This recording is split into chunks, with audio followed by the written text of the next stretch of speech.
That's why it's always her being the most moral person in the room. And so what we're seeing here from a clinical summary, the things that drive her, right? There's a specific trait here is a surrogate masculinity trait, which begins from the father worship absent mother dynamic, which manifests itself in the military alignment and the uniformed authority.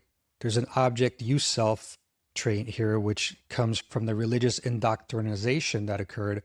And that serves to understand the eagerness to serve strong men, Donald Trump, Modi, Bibi Netanyahu, Assad in Syria, where all that comes from. There's the ideal ego fixation that comes from that guru mirror identity that she grew up in.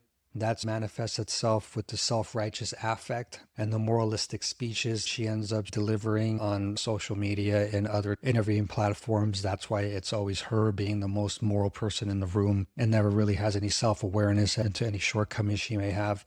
Defensive submission is another trait that is very key here for what's driving her. That's from her childhood emotional economy, which essentially manifested itself in political shapeshifting, no real loyalty to anything real, but just to power. That's really Tulsi's about. She reads the room, she sees where the power is headed, and then she aligns herself with that perspective because she knows where her bread is buttered at the end of the day.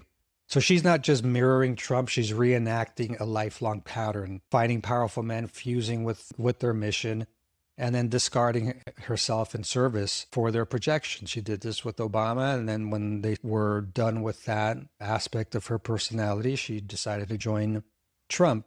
She's not a very hard person to figure out here.